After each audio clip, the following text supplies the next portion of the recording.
Mes chers compatriotes, c'est dans la tristesse et la désolation que notre pays est en train de vivre sa fête nationale, ce 20 mai 2020, traversé qu'il est par de violents soubresauts.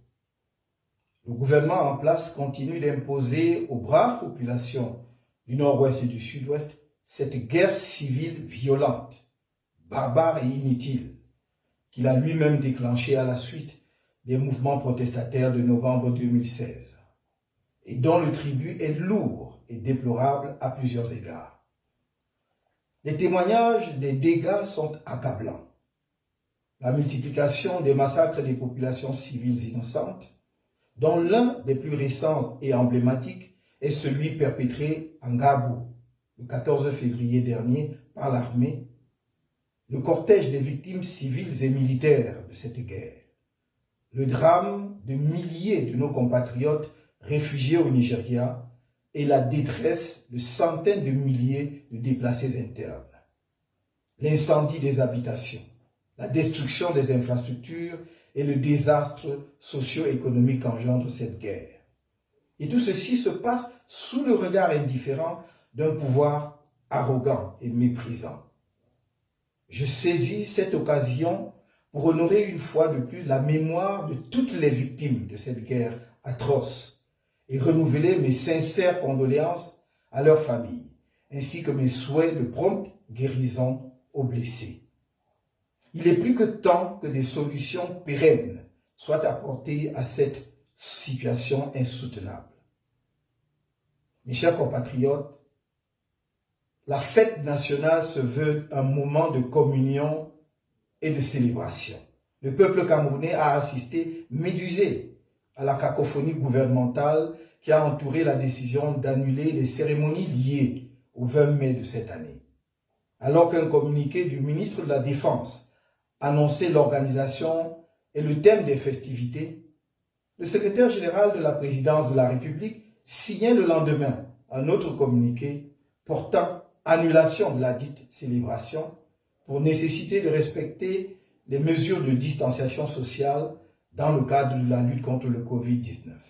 Et comme à l'accoutumée, chacun des deux communiqués était élaboré, nous a-t-on dit, sur prescription ou sur très hautes instructions du président de la République en fonction, M.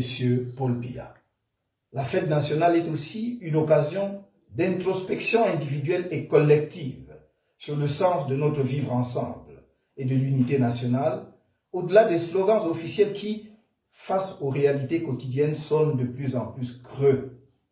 Est-il possible d'évoquer l'unité nationale dans un contexte comme celui que je viens de rappeler dans les régions du nord-ouest et du sud-ouest, où de surcroît des citoyens sont brutalisés, violentés et jetés en prison pour avoir exprimé de manière pacifique leur désaccord sur la marche du pays?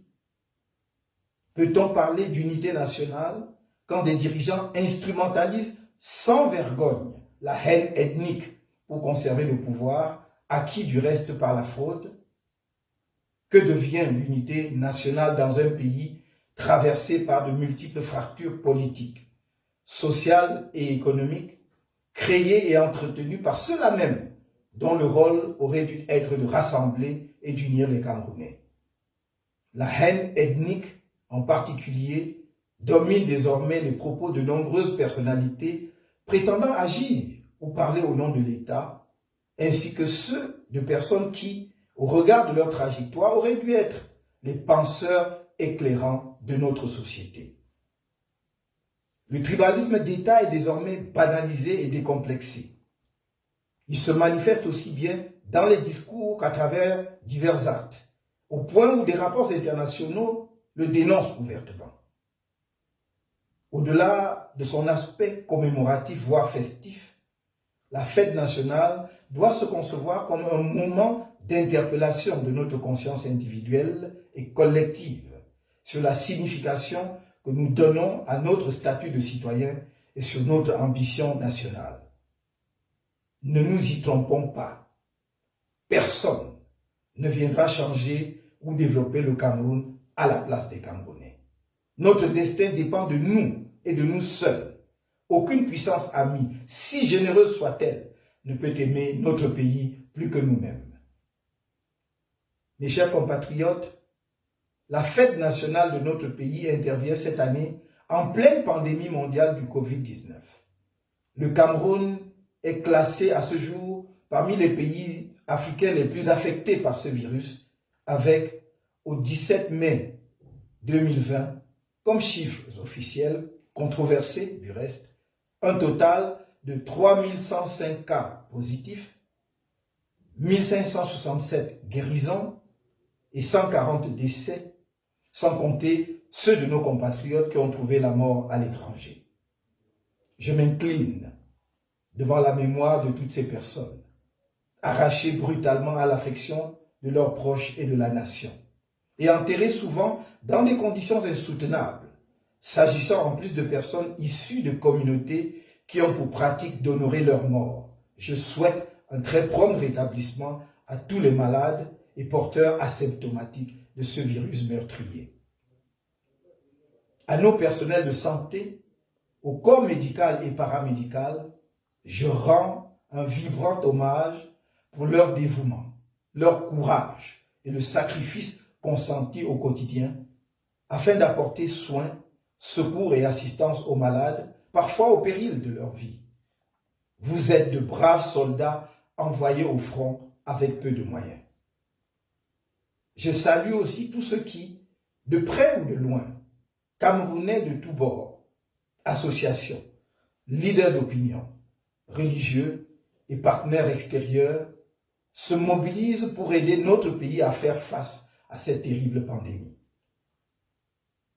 Constatant que les pouvoirs publics n'étaient pas assez proactifs dans la lutte contre la propagation du Covid-19, malgré mes diverses propositions et mises en garde antérieures, j'ai lancé, en ma qualité de citoyen camerounais, une initiative baptisée Survie Cameroun Survival Initiative, en abrégé SCSI. Cette initiative populaire, non partisane n'est pas, n'en déplaise au gouvernement, une association, même si elle n'exclut pas de le devenir dans le futur. Son but est uniquement humanitaire, à savoir porter un secours urgent, complémentaire au peuple camerounais en danger face à la menace grave du Covid-19. Son comité de gestion est dirigé par M. Christian Penda Ekoka, dont la probité est connue de tous. Je remercie à nouveau les personnalités camerounaises et étrangères qui ont accepté de bonne grâce d'apporter leur précieux parrainage à cette initiative salutaire. SCSI ne cherche pas une confrontation avec les pouvoirs publics. Elle n'entend pas supplanter l'action du gouvernement dans la lutte contre le Covid-19. Comment le pourrait-elle? Elle veut seulement apporter sa contribution citoyenne à une guerre sanitaire qui interpelle toute la nation et qui devrait être une occasion de mobilisation nationale et d'unité des Camerounais sans exclusive. Elle se poursuivra donc sans coup férir. SCSI a réussi la mobilisation exceptionnelle des Camerounais de tous les bords, de tous les horizons, de l'intérieur comme de la diaspora, qui ont librement accepté de venir en aide à d'autres Camerounais en péril. Je tiens ici à les remercier et à les féliciter chaleureusement, tous, nombreux compatriotes, dont la générosité a permis de donner corps à cette démarche de salut public. Je félicite également toute l'équipe SCSI, à commencer par le président du comité de gestion, qui ne ménage aucun effort pour assurer au quotidien l'exécution de ce projet.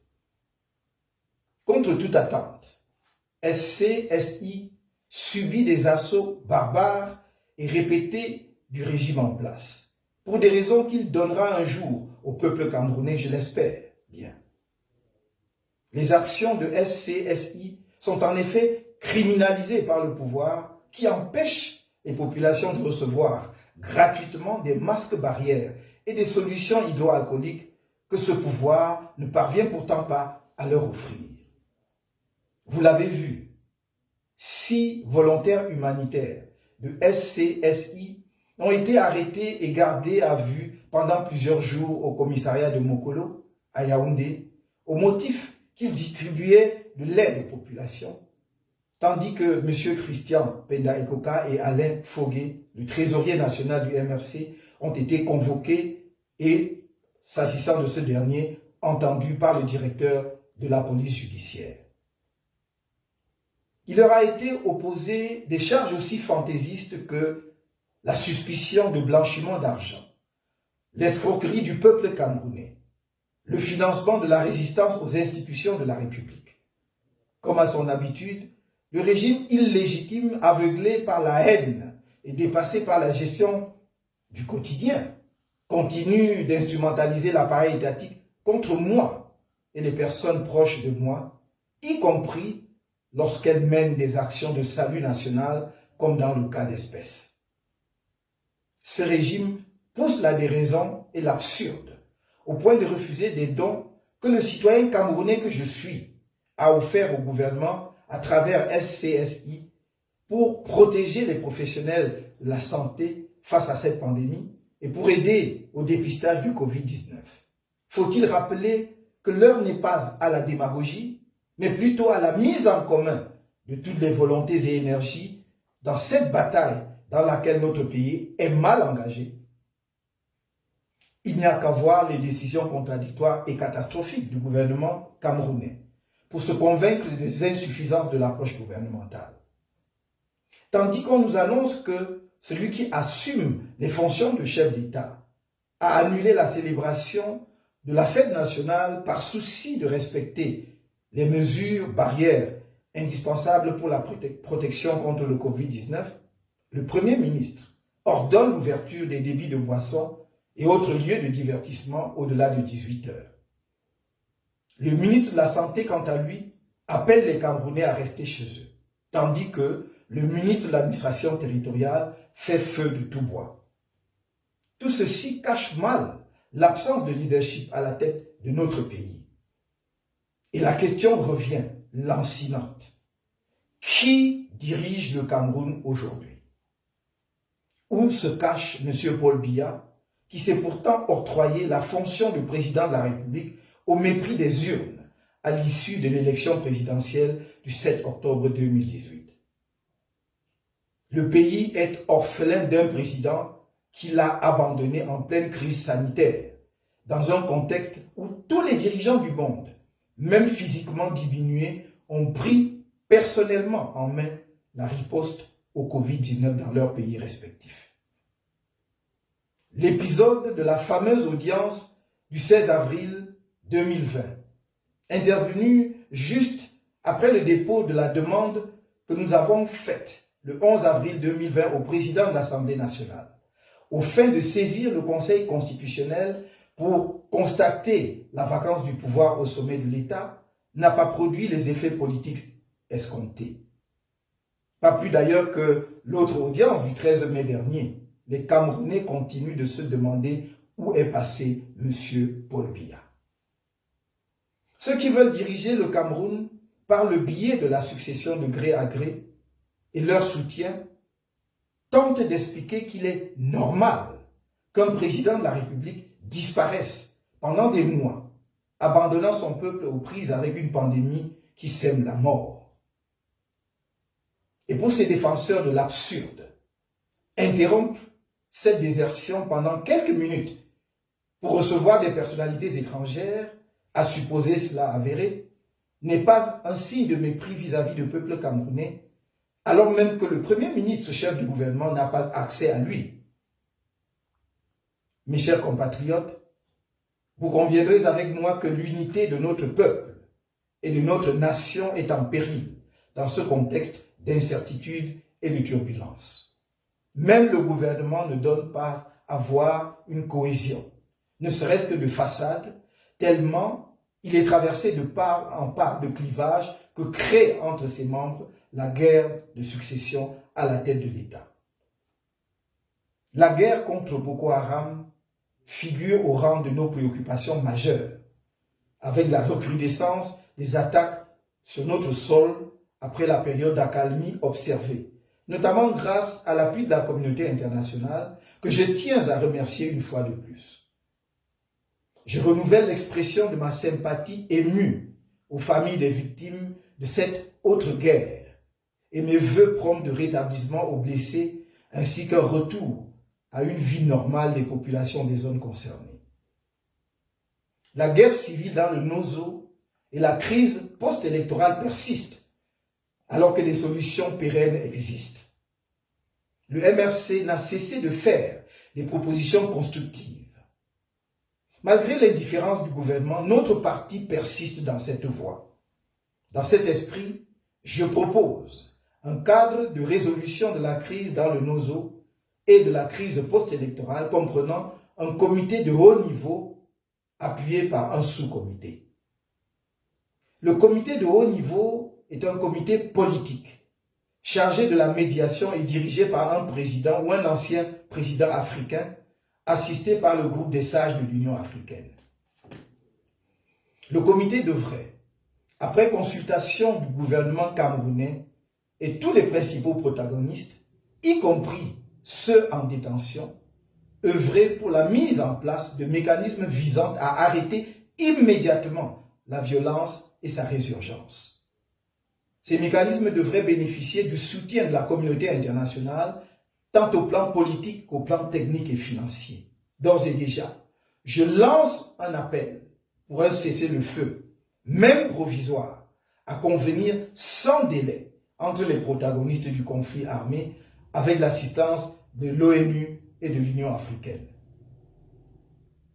Il s'agit d'un acte qui grandira toutes les parties belligérantes, d'un acte vital, car il permettra d'alléger les souffrances de nos pauvres populations, de créer les conditions de la mise en place du cadre des discussions et, dans le contexte actuel de Covid-19, de porter une assistance adéquate aux populations des deux régions où la pandémie est désormais en recrudescence.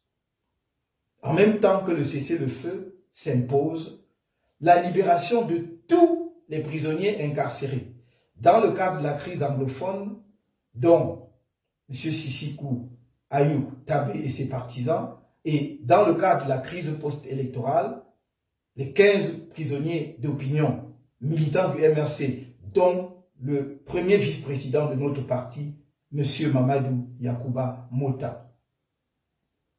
Je saisis cette occasion pour réitérer à ces camarades du MRC encore incarcérés mon salut fraternel et patriotique et tous mes encouragements pour la bravoure et la dignité dont ils ont fait preuve.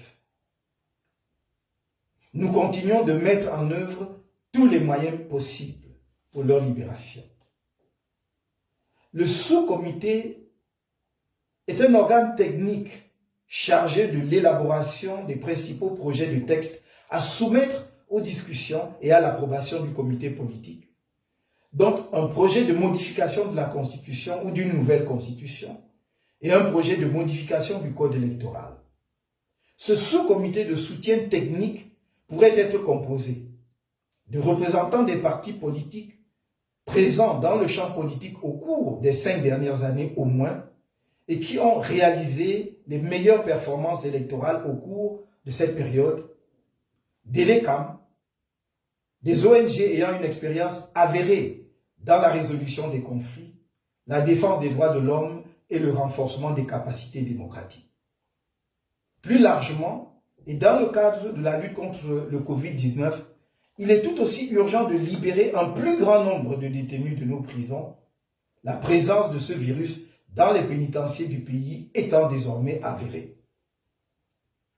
Mes chers compatriotes, dans ce contexte où tout semble pousser à la résignation et au repli communautaire, j'invite chacun de vous à prendre appui sur le sacrifice de nos héros nationalistes et l'exceptionnelle volonté de vivre ensemble qui a permis l'aboutissement de la réunification en 1961 pour garder espoir et œuvrer sans relâche pour un Cameroun fier, respectueux de son héritage historique, doté d'une conscience nationale élevée et du sens aigu de l'intérêt national.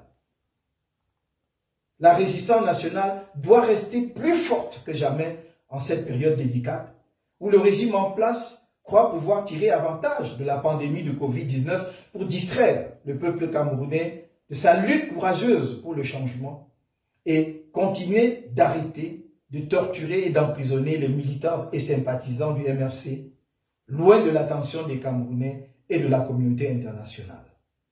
Nous n'accepterons pas, et vous non plus, je le sais, la succession de gré à gré dans notre pays, ni de nouvelles élections populaires sans une réforme consensuelle du système électoral.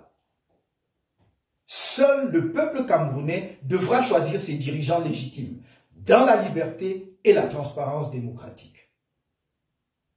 Vous avez montré à diverses occasions, tant à l'intérieur du pays que dans la diaspora, que j'ai de bonnes raisons d'être fier de vous et de compter sur vous pour qu'ensemble, nous prenions notre destin en main. Ne l'oubliez jamais. Je vous aime du plus profond de mon cœur. Bonne fête à tous et à toutes.